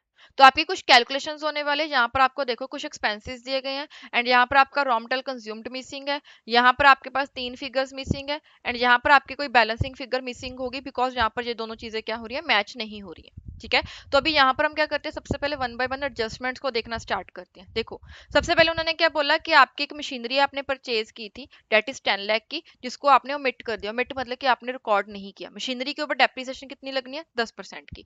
अगर आपने मशीनरी को रिकॉर्ड नहीं किया तो मशीनरी को तो हम सिंपली बैलेंस शीट में रिकॉर्ड करते हैं, तो उसका कोई इफेक्ट नहीं यहाँ पर जाएगा। बट उसके ऊपर जो डेप्रिसिएशन होती है मशीनरी की, उसको हम कहाँ पर रिकॉर्ड करते हैं, मैन्युफैक्चरिंग अकाउंट में। तो 10 लाख के ऊपर अगर 10% निकालोगे तो दिस विल बी ₹1 लाख। अभी यहाँ पर इन्होंने डेप्रिसिएशन चार्ज की हुई है 2 लाख की। तो इसका मतलब क्या है कि अगर आपने मशीनरी को रिकॉर्ड नहीं किया तो उसकी डेप्रिसिएशन भी आपने रिकॉर्ड नहीं की होगी। तो यहाँ पर आपकी जो डेप्रिसिएशन है इसमें ₹1 लाख और ऐड हो जाएंगे, तो दिस विल बी 3 लाख। ठीक है। सेकेंडली उन्होंने बोला कि जो वेजेस है ना, इसमें ऑलरेडी इंक्लूडेड है, मतलब कि ये जो वेजेस 3,50,000 की वेजेस आपने रिकॉर्ड की हैं, इसमें 3 लाख तो आपके फैक्ट्री वर्कर्स की हैं, बट जो 50,000 that is relating to the labour at office. अगर ऑफिस लेबर की है तो इसको हम क्या करेंगे, यहाँ से माइनस करेंगे, तो 50,000 यहाँ से आपका क्या हो जाएगा, माइनस हो जाएगा। बिकॉज जो ऑफिस वर्कर्स को आप पेमेंट करते हो that is your salary and that is part of the P&L। यहाँ पर हमने सिर्फ और सिर्फ देखना है कि जो फैक्ट्री वर्कर्स है उनको आप कितनी पेमेंट कर रहे हो। इसके बाद लास्ट उन्होंने दिया है कि जो डायरेक्ट एक्सपेंसेस है दिस इज 2,44,000 के। इसमें से उन्होंने क्या बोला कि इलेक्ट्रिसिटी चार्जेस हैं 80,000 के। ओके, जो जो टोटल डायरेक्ट एक्सपेंसेस है इसमें 80,000 के इलेक्ट्रिसिटी चार्जेस है, जिसमें से भी 30% परटेनिंग टू ऑफिस। मतलब कि जो जो 80,000 के इलेक्ट्रिसिटी चार्जेस है ये हमारी प्रॉब्लम नहीं है। हमारी प्रॉब्लम क्या है कि जो 80,000 के इलेक्ट्रिसिटी चार्जेस है इसमें से 30% आपके ऑफिस के एक्सपेंसेस हैं। तो अगर आप 80,000 का 30% करते हो तो दिस इज 24,000। तो आपका जो 24,000 का एक्सपेंस है date is relating to the office. तो अगर ऑफिस से रिलेट करें तो ये हमारे P&L का पार्ट बनेगा। डन। एंड इसके बिना आपके पास फ्यूल चार्जेस हैं, फ्रेट इनवर्ड है, ये तो हमारे डायरेक्ट इनडायरेक्ट एक्सपेंसेस ही होते हैं, तो यहाँ पर इसको हम एज इट इज रिकॉर्ड करेंगे। बट यहाँ पर आपके पास डिलीवरी चार्जेस दिए गए हैं टू द कस्टमर। देखो, जो फ्रेट इनवर्ड होती है मतलब कि आपने अपने सप्लायर से अपने गोडाउन तक मटेरियल लेकर आने के लिए जो खर्चा किया है उसको हम क्या बोलते हैं, फ्रेट इनवर्ड। बट अगर आपने अपनी सेल करते टाइम सेल में से आपने कोई खर्चा किया अपने कस्टमर तक गुड्स को पहुंचाने के लिए, तो उसको हम अपने मैन्युफैक्चरिंग का पार्ट नहीं मानते, वो हमारी सेल के ऊपर एक्सपेंस हुआ है तो उसको हम P&L में रिकॉर्ड करते हैं। तो ये जो 20,000 है that is part of your P&L। तो यहाँ पर ये 24,000 है, यहाँ पर 20,000 है, दिस इज 44,000। ये हमारा क्या हो जाएगा, P&L का पार्ट बनेगा। तो इसको हम क्या करेंगे, यहाँ हम इसे माइनस करेंगे तो 44,000 जो है that is part of the P&L। तो यहाँ पर आपके पास कितना रह गया, 2 लाख। यहाँ पर आपके पास कितना है, 3 लाख। एंड यहाँ पर भी आपके पास कितना आ जाएगा, 3 लाख। तो हमने पहले तो एडजस्टमेंट के थ्रू 3 एक्सपेंसेस को करेक्ट कर दिया। अभी आप यहाँ पर देखो, इन्होंने यही कैलकुलेशंस यहाँ पर की हुई हैं। सबसे पहले परचेज ऑफ मशीनरी है 10 लाख की, इसको ओमिट कर दिया था, इसके ऊपर जितनी डेप्रिसिएशन है वो कैलकुलेट की एंड उसको हमने टोटल डेप्रिसिएशन में ऐड कर दिया, तो आपकी डेप्रिसिएशन कितनी होगी, 2 लाख से 3 लाख होगी। अभी सेकेंडली वेजेस में 50,000 की वेजेस आपकी एक्सक्लूड होंगी फ्रॉम द मैन्युफैक्चरिंग बिकॉज वो ऑफिस वर्कर्स की वेजेस हैं। ठीक है। एंड थर्डली आपके 44,000 के जो एक्सपेंसेस है that are not your direct expenses और मैन्युफैक्चरिंग एक्सपेंसेस नहीं है, इसलिए उसको हम क्या करते हैं, यहाँ से रिमूव करते हैं, वो हमारे P&L का पार्ट बनते हैं। तो ये जो तीनों चीजें हैं इसको आपने फर्स्ट ऑफ ऑल करेक्ट किया जिससे आपकी एडजस्टमेंट्स कवर होगी। अभी आप देखो, आपके पास यहाँ पर ये दिया गया है मैन्युफैक्चरिंग अकाउंट, राइट। इसमें आपने ये तीनों अमाउंट्स को करेक्ट कर दिया। इससे क्या आपकी ये अमाउंट करेक्ट हो सकती है, कैसे करेक्ट होगी, देखो 17,94,000 उन्होंने बोला कि हमारी टोटल कॉस्ट आ रही है। जब आपने कुछ एक्सपेंसेस को गलत से रिकॉर्ड किया था तो आपकी जो 17,94,000 की टोटल कॉस्ट आ रही थी that is a cost of production, right. अभी आपने क्या क्या करेक्शंस किए हैं, सबसे पहले आपने 50,000 के एक कॉस्ट को माइनस किया वेजेस की, तो यहाँ पर आप क्या करोगे, 50,000 को माइनस कर दो। आपने 1 लाख की एक डेप्रिसिएशन को ऐड किया तो यहाँ पर आप ऐड कर दो, इसी अमाउंट में आप ऐड कर दो। एंड यहाँ पर आपने डायरेक्ट एक्सपेंसेस में से 44,000 को माइनस किया तो इसको हम क्या कर देंगे, यहाँ से माइनस कर देंगे। ठीक है, माइनस कर दो। तो आपकी एक्चुअल में कॉस्ट कितनी बन रही है, that is 17,94,000 minus 50,000 plus 1 lakh minus 44,000, तो दिस इज 18 लाख। मतलब कि जो आपने कॉस्ट को रिकॉर्ड किया है, आपने यहाँ पर जो 17,94,000 को रिकॉर्ड किया दैट शुड बी 18 लाख। ठीक है। अगर आपके पास ये तीनों अमाउंट्स है, यहाँ पर ये अमाउंट्स है, तो आपकी यहाँ पर क्या आ जाएगी, this is your balancing figure. अभी आप यहाँ पर अगर करेक्ट अमाउंट्स को कैलकुलेट करोगे तो दिस विल बी 18 लाख, यहाँ से आपका 18 लाख होगा। 18 लाख में से आप क्या करोगे, 3 लाख को माइनस करो, 3 लाख को माइनस करो, 2 लाख को माइनस करो, तो आपके पास यहाँ पर बैलेंसिंग फिगर आ जाएगी। तो आप इसकी बैलेंसिंग फिगर निकालो कितनी आ रही है, 18 lakh minus 3 lakh minus 3 lakh minus 2 lakh, this is 10 lakh. तो this is the raw material जो आपने कंज्यूम किया। ठीक है। अगर आपका रॉ मटेरियल कंज्यूम इतना आ रहा है तो रॉ मटेरियल अकाउंट में आप यहाँ पर जो रॉ मटेरियल कंज्यूम है वो सेम ही रहने वाला है, तो यहाँ पर आप क्या लिखोगे, यहाँ पर 10 लाख लिखोगे। ठीक है। अभी आपके पास यहाँ पर इस अमाउंट के बेसिस पर आपने ये अमाउंट निकाल ली। अभी हमने ये वाली अमाउंट एंड ये वाली अमाउंट को भी निकालना है बिकॉज हमारा मेन टारगेट क्या है कि हमने रॉ मटेरियल अकाउंट को एंड मैन्युफैक्चरिंग अकाउंट को करेक्ट करना है। ठीक है। बट यहाँ पर ना इस अमाउंट को निकालने के लिए हमारे पास यहाँ पर इंफॉर्मेशन मिसिंग है, तो यहाँ पर ये भी हमारी क्या आ जाएगी, बैलेंसिंग फिगर आ जाएगी। कैसे, देखो 22 लाख आपके डेबिट साइड पर है प्लस 6 लाख और आपके डेबिट साइड पर, तो आपके डेबिट साइड पर कितनी अमाउंट है, यहाँ पर आपके पास जो दोनों अमाउंट्स का टोटल कितना बन रहा है, 28 लाख। यहाँ पर आपके पास कितना है, 15 लाख। तो अगर आप 28 लाख में से 15 लाख माइनस करोगे तो दिस इज 13 लाख। अभी यहाँ पर ये जो 13 लाख है ये क्या रिप्रेजेंट कर रहा है, हम क्रेडिटर का अकाउंट कब क्रेडिट करते हैं, जब हम वहां से मटेरियल को परचेज करते हैं। जब आप परचेज करते हो, जब आप परचेज करते हो तो आपकी एंट्री क्या होती है, आप परचेज अकाउंट को डेबिट करते हो एंड क्रेडिटर के अकाउंट को आप क्या करते हो, क्रेडिट करते हो। यहाँ पर परचेज की जगह आपने रॉ मटेरियल परचेज किया तो यहाँ पर आपका क्या आ जाएगा, रॉ मटेरियल अकाउंट आ जाएगा। तो यहाँ पर आप लिखोगे रॉ मटेरियल कितने का, 13 लाख का, एंड यहाँ पर आपका क्रेडिटर अकाउंट यहाँ से 13 लाख का रिकॉर्ड हो जाएगा। यहाँ पर आपके 13 लाख आ जाएगा। ठीक है, इसको आप यहाँ पर ऐसे लिखो, दिस इज 13 लाख। तो आपकी ये वाली अमाउंट आ गई, 1 लाख की गिवन है, 10 लाख की हमने ये कैलकुलेट कर ली, 13 लाख की ये आ गई, 13 प्लस 1 14 लाख, एंड यहाँ पर 10 लाख है तो यहाँ पर आपके पास क्लोजिंग स्टॉक कितने का आ जाएगा, 4 लाख का। तो इससे आपकी ये वाली अमाउंट भी कैलकुलेट होगी। तो आपका रॉ मटेरियल अकाउंट भी कंप्लीट हो गया, मैन्युफैक्चरिंग अकाउंट भी कंप्लीट हो गया। तो यहाँ पर अगर आप देखोगे, first of raw material account 1 lakh, 13 lakh हमने निकाला, कैसे निकाला था, यहाँ पर आपकी बैलेंसिंग फिगर निकाली 13 लाख की, तो ये हमारा क्या आ गया, 13 लाख आ गया। ठीक है, इसके बिना रॉ मटेरियल कंज्यूम्ड को हमने निकाला था from the manufacturing account, this is 10 lakh जो यहाँ पर ट्रांसफर हो गया। तो आपकी बैलेंसिंग फिगर कितनी आ गई, 4 लाख की। एंड यहाँ पर हमने करेक्ट किया था 3 लाख, 3 लाख, 2 लाख, जिससे हमारी ये वाली अमाउंट करेक्ट हो गई 18 लाख की, एंड इससे आपका manufacturing account and raw material account complete हो गया। डन। तो this was your practical question number 2। यहाँ पर कोई भी ऐसी चीज नहीं थी जो आपको समझ ना लगे, जस्ट दैट के डिफरेंट वे में आपने कैलकुलेशन करनी थी, इसलिए वन टाइम मैंने आपको अच्छे से एक्सप्लेन कर दिया। अभी आप इसको अच्छे से एक बार प्रैक्टिस कर लो तो आपको पता चल जाएगा कि इसको कोई भी स्टार मार्क करने की जरूरत ही नहीं पड़ेगी, बिकॉज बहुत ही सिंपल क्वेश्चन है, जस्ट दैट के इसका फॉर्मेट डिफरेंट है, इसलिए आप इसको सिंगल स्टार मार्क करना चाहते हो तो कर सकते हो, बट इतना कोई भी ट्रिकी क्वेश्चन नहीं है जी। अभी हमारे पास लास्ट क्वेश्चन बचा है, that is the practical question number 3। इसको भी हम कंप्लीट कर लेते हैं, इसको भी हम ऐसे ही क्विकली डिस्कस करेंगे, इससे आपकी यूनिट नंबर 2 भी कंप्लीट हो जाएगी। अभी यहाँ पर आपको, जैसे आपको प्रैक्टिकल क्वेश्चन नंबर 3 है, सिमिलर आपके पास क्या था, इलस्ट्रेशन नंबर 3 थी जिसमें आपको ट्रायल बैलेंस दिया हुआ है, एंड यहाँ पर नीचे आपको कुछ एडजस्टमेंट्स दी हुई हैं। यहाँ पर आपको स्टॉक की अमाउंट दी गई है, डेट इज फिनिश्ड गुड्स की स्टॉक की अमाउंट है, प्रोविजन फॉर डाउटफुल डेट बताया गया है, डेप्रिसिएशन की अमाउंट्स बताई गई हैं, अक्रूड कमीशन की अमाउंट है, इंटरेस्ट की अमाउंट है, आउटस्टैंडिंग सैलरी है, प्रीपेड इंटरेस्ट है। आपके पास कुछ एडजस्टमेंट्स है जिसको आपने करना है। आपने वैसे ही इस क्वेश्चन को सॉल्व करना है जैसे हमने इलस्ट्रेशन नंबर 3 को डिस्कस किया। सबसे पहले आप मार्क कर लो कि आपके कौन कौन से पॉइंटर्स हैं जहां पर आपको एडजस्टमेंट दी हुई है, उस पॉइंट को आपने ध्यान में रखते हुए उसको इनर कॉलम में डालना है। ठीक है, सेकेंडली आपके पास प्रोविजन की अमाउंट है, यहाँ पर आपको चेक करना है। यहाँ पर ना सबसे पहले आप देखो कि आपके पास प्रोविजन फॉर डाउटफुल डेट दिया हुआ है, ठीक है, 2000 का। तो आप क्या करोगे, प्रोविजन फॉर डाउटफुल डेट का अकाउंट बनाओगे। अभी यहाँ पर देखो, सबसे पहले हम प्रोविजन अकाउंट ही बना लेते हैं। प्रोविजन अकाउंट जब आप बनाते हो तो सबसे पहले आप यहाँ पर लिखते हो 2000। आपको क्लोजिंग में क्या दिया गया है कि आपको एडजस्टमेंट में बोला गया है कि आपने 5% ऑफ सैंडरी डेटर्स प्रोविजन क्रिएट करने। तो आपकी क्लोजिंग अमाउंट कितनी आ जाएगी, यहाँ पर जो भी आपके डेटर्स है, डेटर्स कितने के हैं, यहाँ पर debtors are sundry debtors, this one 40,000 के। तो 40,000 का आप क्या करोगे, 5% क्रिएट करोगे। 40,000 का 5% करोगे, दिस इज अगेन 2,000। तो यहाँ पर आपका 2,000 आ रहा है, बट अभी आप बोलोगे यहाँ पर प्रोविजन क्रिएट करने की जरूरत ही नहीं है। जरूरत है, क्यों, बिकॉज यहाँ पर ना आपको क्वेश्चन में बैड डेट दिए गए हैं 4,000 के।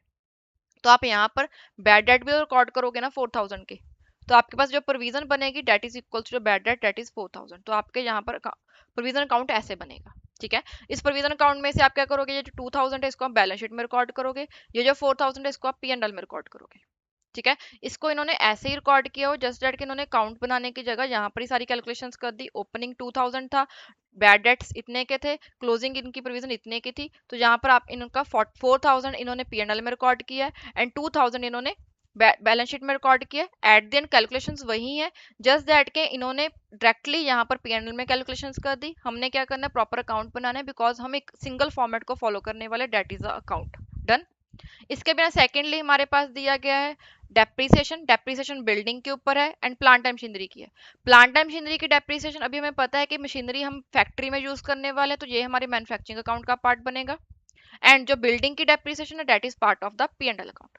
ठीक है, इसके बिना क्रूड इंटरेस्ट है। क्रूड इंटरेस्ट मतलब कि यहाँ पर देखो, accrued interest to be received मतलब कि आपकी इनकम है जो आपको रिसीव होनी चाहिए थी बट नहीं हुई है। तो क्रूड इंटरेस्ट को अगर आपके पास यहाँ पर इंक्लूड कमीशन, आपको कमीशन की इनकम दी गई है तो आप उसमें ऐड कर दोगे, बिकॉज यहाँ पर नहीं दी गई है इसलिए डायरेक्टली इन्होंने क्या किया, यहाँ पर क्रूड कमीशन को एज इट इज ऐड कर दिया। ऐसे ही यहाँ पर क्रूड इंटरेस्ट की अमाउंट है, इन्होंने एज इट इज ऐड कर दी, बिकॉज यहाँ पर हमारे पास इंटरेस्ट और कमीशन की कोई डायरेक्टली अमाउंट गिवन नहीं थी। तो कुछ भी नहीं था हमारे पास जो हमने रिकॉर्ड किया, तो हमने जहाँ पर वन टाइम इसको रिकॉर्ड कर लिया। सेम अमाउंट्स हमारी कहाँ पर जाएंगी, बिकॉज हमें जो अमाउंट रिसीव होनी है तो हमारी बैलेंस शीट में भी जो एसेट साइड पर रिकॉर्ड करेंगे। तो आप बैलेंस शीट में एसेट साइड पर देखो, आपके पास अक्रूड इंटरेस्ट भी आ रहा है एंड अक्रूड कमीशन भी आ रहा है। इसके बाद हमारे पास आउटस्टैंडिंग सैलरी है। आउट सैलरी में हम आउटस्टैंडिंग कितना है तो इसको हम ऐड कर देंगे, प्रीपेड इंटरेस्ट को हम क्या करेंगे, रिकॉर्ड कर देंगे। तो प्रीपेड इंटरेस्ट हमारा माइनस हो जाएगा एंड आउटस्टैंडिंग सैलरी हमारी ऐड हो जाएगी। This is added, this is less. Prepaid prepaid आपके पास जो इंटरेस्ट है इसको हम क्या करेंगे, एज एन एसेट रिकॉर्ड करेंगे, एसेट रिकॉर्ड करेंगे। एंड जो outstanding salary that is your liability.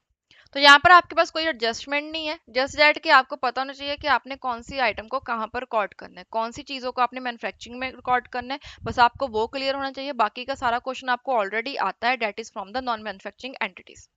तो that's it, this was your unit number 2। यहाँ पर आपका चैप्टर नंबर 7 कंप्लीट हो गया, जिसमें हमने फाइनल अकाउंट सोल प्रोप्राइटर के सीख लिए। इससे आपका जो मॉड्यूल नंबर 1 है फ्रॉम द आईसीआई मॉड्यूल्स, आपका मॉड्यूल नंबर 1 पूरा कंप्लीट हो चुका है, जिसमें हमने सारे के सारे कॉन्सेप्ट्स एंड सारे के सारे इलस्ट्रेशंस, प्रैक्टिकल क्वेश्चन सब कुछ सॉल्व कर लिया। अभी आपका मेन पर्पस क्या है, अभी आपने क्या करना है, आज चैप्टर नंबर 7 का यूनिट नंबर 1 अगर आपने कंप्लीट कर लिया है तो वेरी गुड, अदरवाइज आपने यूनिट नंबर 1 को कंप्लीट करना है। उसके बाद आपने क्या करना है, मेनली यूनिट नंबर 2 के जितने भी क्वेश्चंस हैं उनकी हैंड रिटन प्रैक्टिस करनी है। यहाँ पर हार्डली आपके पास 6 क्वेश्चंस हैं, 3 आपके पास इलस्ट्रेशन है, 3 आपके पास प्रैक्टिकल क्वेश्चंस है। 6 के 6 क्वेश्चंस को आप सॉल्व करके देख लो, आपका unit number 2 as it is ऐसे ही हो जाएगा, आपको कभी रिवीजन करने की भी जरूरत नहीं पड़ेगी, बिकॉज जो कंसेप्ट है मेनली यूनिट नंबर 1 में है। यूनिट नंबर 2 में आपके पास सिर्फ एक अकाउंट है, date is a manufacturing account. अगर आपको ये अकाउंट में पता चलेगा कि कौन कौन सी आइटम्स को डालना है, बाकी की सारी आइटम्स के बारे में आपको ऑलरेडी पता है थ्रू यूनिट नंबर 1।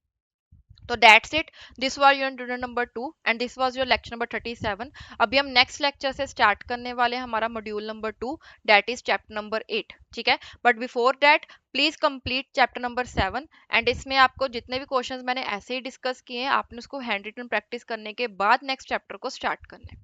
तो that's it, thank you so much. And if you have any doubt please comment in the comment section. इसको ये मत सोचना कि मैंने बहुत क्विकली सॉल्व कर दिया, मैंने बहुत क्विकली डिस्कस कर लिया। इसको मैंने इसलिए क्विकली डिस्कस किया है बिकॉज यहाँ पर कुछ नया पॉइंट है ही नहीं था जो आपके लिए डिस्कशन के लिए जरूरी था। ठीक है, तो that's it, thank you so much, please keep revising and keep practicing, thank you.